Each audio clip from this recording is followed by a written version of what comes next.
শেখ, এখানে আপনাকে আজকে পাওয়ার পর অনেক দর্শক ফেসবুকে ইনবক্সে অনেকগুলো প্রশ্ন করে ফেলেছে। তার মধ্যে একটা প্রশ্ন, মাত্র আপনি কথা বললেন গোপনে দানের বিষয়।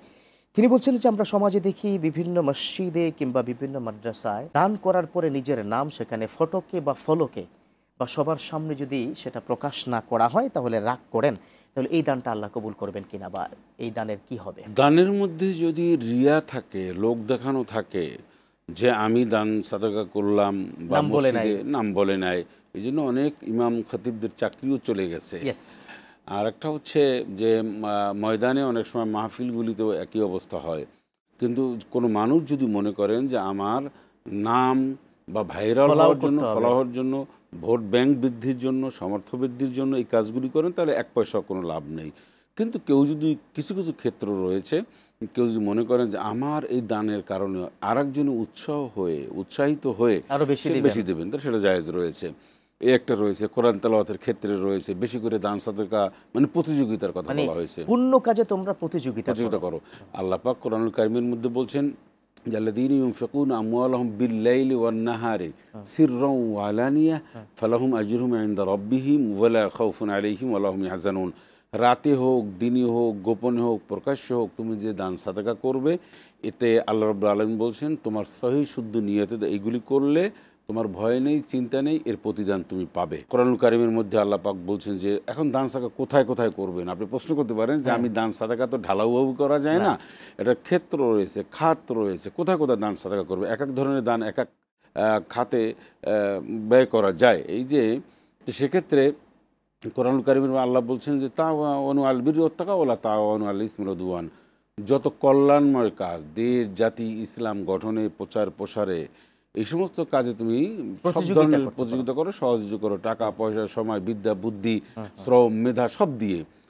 আর অনিসলামিক কার্যক্রম বা দেশদ্রোহী কাজে তোমার মেধা, বুদ্ধি, বিদ্যা, পাওয়ার যা আছে সব কিছু তুমি গটিয়ে রাখো। আচ্ছা, এগুলো একটা কথা। এখন আর কোথায় দান সাদাকা আমরা করতে পারি? দেখুন, দান সাদাকার নামে আমরা অনেক সময় অনেক জায়গায় দান করি।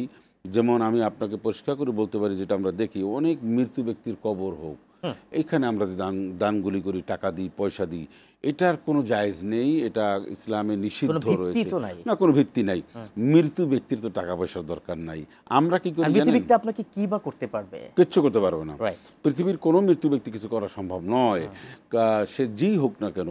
তো এখন আমরা মৃত্যু ব্যক্তির মাজারে হোক, কবরে হোক টাকা দিই। এটা এখানে না দিয়ে এতিমখানা থাকতে পারে, সেখানে দিই। মসজিদের নির্মাণের কাজে দিতে পারি। আরও কল্যাণকর অনেক কাজ রয়েছে, চ্যারিটি রয়েছে, সেখানে আমরা দিতে পারি। কিন্তু এগুলি দেওয়া কোনোভাবে জায়েজ নাই। আবার আশা আকাঙ্ক্ষা পূরণের জন্য আমরা দেখি অনেক বাবার দরবার তো আছে, ভাইরাল দু একটা মসজিদ আছে যেখানে আশা আকাঙ্ক্ষা পূরণের জন্য মানুষ কোটি কোটি টাকা দেয়, যেমন পাগলা মসজিদের কথা আমরা সবাই বললেন। আচ্ছা, এই মসজিদে টাকা দিয়ে আমি তো মনে করি যে এই মসজিদে টাকা দিয়ে মানে আকাঙ্ক্ষা পূরণের জন্য এটা জায়েজ নাই। আর এইভাবে হুমড়ি খেয়ে একটা জায়গায় টাকা দেবে উদ্দেশ্যপ্রণোদিতভাবে, এটা কোনোভাবেই জায়েজ নাই। মসজিদে টাকা দেন, পয়সা দেন, মসজিদ নির্মাণ করে দেন, মসজিদের সৌন্দর্য বৃদ্ধি করেন যতটা সম্ভব, এটা জায়েজ। কিন্তু কোনো বিশেষ কোনো মসজিদে দিতে হয়, তো মসজিদের নববী কি অপরাধ করেছে, বাইতুল্লাহ, অসংখ্য সাহাবা আজমাইনদের নামে বাইতুল মুকাদ্দাস রয়েছে, উহুদ পাহাড়ের মসজিদ রয়েছে, বদর প্রান্তের মসজিদ রয়েছে, ঐতিহাসিক অনেক মসজিদ। এই সমস্ত মসজিদের ধারে কাছেও তো এরা আসবে না। তো যদিও তিনটি মসজিদের সম্মান বেশি আর সব মসজিদের সম্মান একই বলা হয়েছে, ঠিক আছে, কিন্তু আমরা এটা না করি। আর একটা দান সাদাকা আমি আপনার দৃষ্টি আকর্ষণ করছি যে আল্লাহ রসুলকে বলা হলো ইয়াসআলুনাকা মাযা ইউনফিকুন। দান বলতে এখানে ব্যয়, এখানে ব্যয়, সেবা, খরচ কোথায় বেশি করব। তখন আল্লাহ পাক বলেন, কুল মা আনফাকতুম মিন খাইরিন ফালিওয়ালিদাইন ওয়াল আকরাবিন ওয়াল ইয়াতামা ওয়াল মাসাকিন। এরভাবেই খাত বর্ণনা করেছেন, ডিপার্টমেন্ট বলেছেন। সর্বপ্রথম ব্যয় করবে তোমার পিতামাতা। আপনার টাকা আছে, পয়সা আছে, আপনি যত্রতত্র এখানে সেখানে আপনি খরচ করেন, এটা না করে আপনার বাবা মায়ের পিছনে আগে বেশি করে খরচ করুন। এবার গরিব, এতিম, মিসকিন, আত্মীয় স্বজন, তাদের প্রতি আপনি ব্যয় করুন।